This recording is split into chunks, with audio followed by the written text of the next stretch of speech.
All right, guys, let's break this down. This is a fun little tune. And we're going to use as I talked about before, we're going to use the major scale over the minor chord. This is a B minor chord. We're going to use the D major scale over it. The key to finding the relative major is just find the scale that's 3 notes above your minor chord position. In this case, the 4th fret, B minor. Just move 3 frets above and you find a D chord. So you can use those D scale notes and the notes at the 7th fret D chord. So in the first measure, and what I did, I'm sliding into a B chord, but as I slide into the B chord, I pick up my bar so that the note below does not sustain. It's like that. Now you have the option to do that, let it sustain, but I tend not to. Then I slide up to the 7th fret, and then skip a string, get up to the 2nd string. Now right in here, you have the option that I love to do is to make the dobro sound more human. And we do that with quarter tones, notes that are between the frets. Like that. You hear that? You want it to sound as human and emotive as possible. Something like, somebody lost in the wilderness crying, because it's freezing.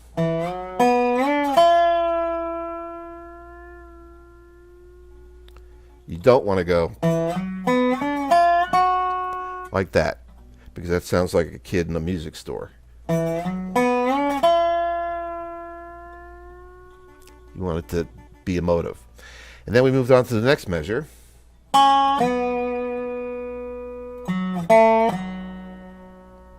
Again, I'm using D scale positions right here.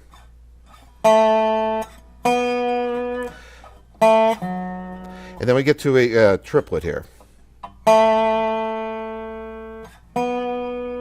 which is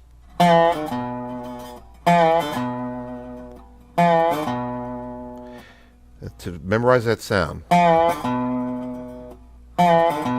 Now to get that sound, it's going to be all through the chorus. To get that sound, we want to take the bar, tilt it up, much like you're using a pen, okay?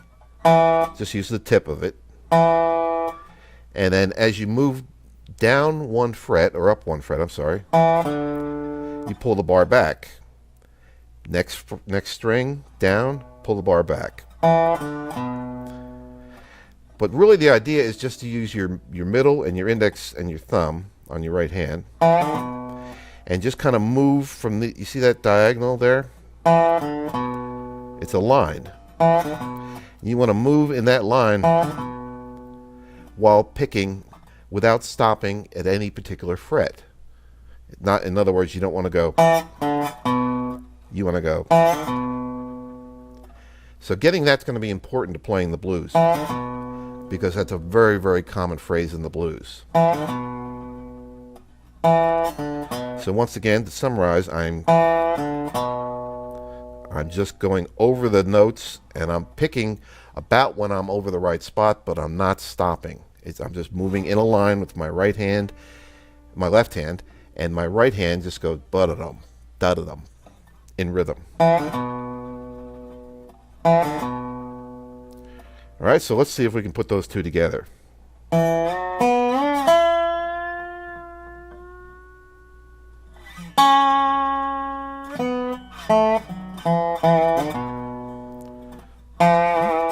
Hear that? So I hope you can get that. That's fun to play. All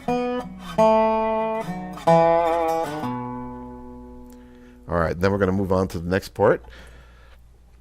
Again on the D string. 1 pick. Actually 2. No, it's 1. And then I'll move up to the D fret, the 7th fret.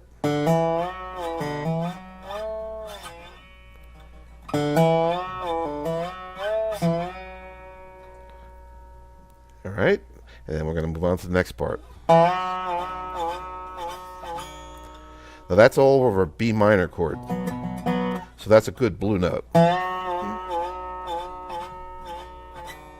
And And then we're going to do one of those blues phrases again at the end of that.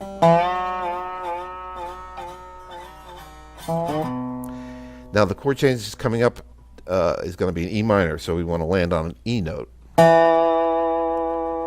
So I come right out of that,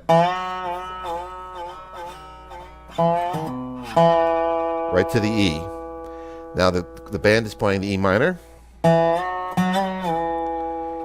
and I just go up there and I do a little triplet. That's another important figure for you guys to learn. Up to 4 and up to 5, and back really quickly.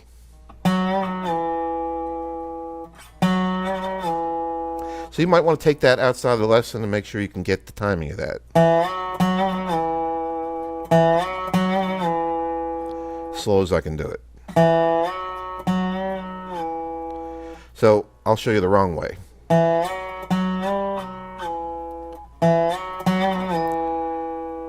This is the right way.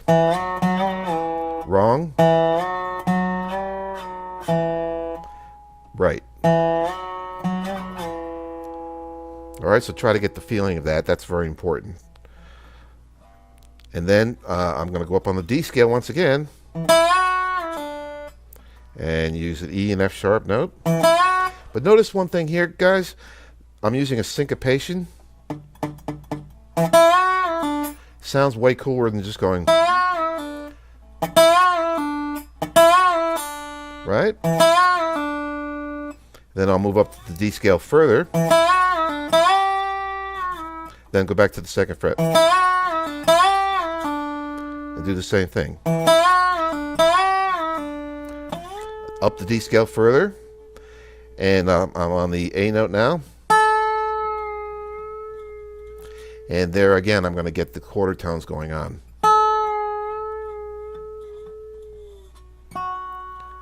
Back to my 5th over the B minor chord.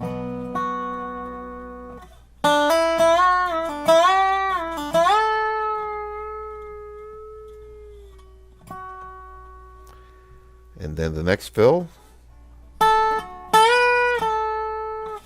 Then back to the D position. Then we're going to do that figure again. This time on the top strings. We did it on the lower. This time we're going to be on the top 3 strings, which, as you know, are the same as the bottom 3 strings in tuning. And the meaner you can make it sound, the better. Here I'm shaking the bar. It's not. It's.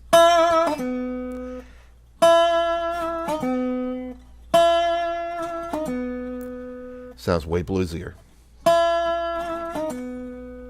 And again, it's the same trick of moving right across the diagonal without stopping. Pulling the bar back on each string and letting these fingers behind the bar drag and mute. I'm not doing anything with my right hand to mute. All right, next part.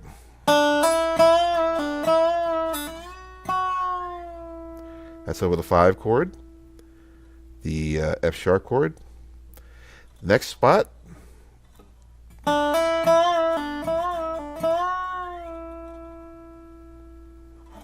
Then I go to the D scale again.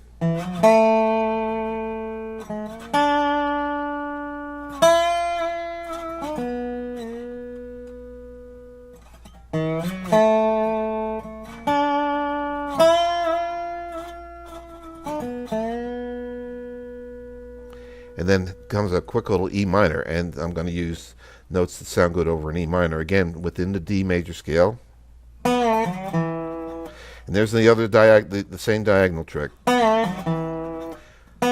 one a little more complicated. 4th fret, 4th fret on the 4th string, and then the 5th fret on the 5th string.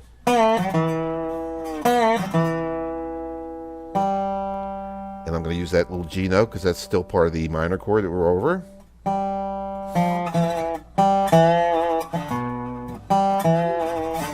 There's that same lick.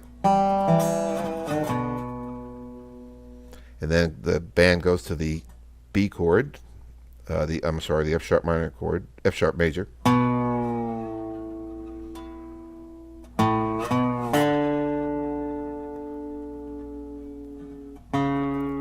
And I take my time, like you're walking through honey. You know, you're just pushing it out of the way. Make the audience wait for it. And we're ending on a ninth, so we're going to end on a B minor 9.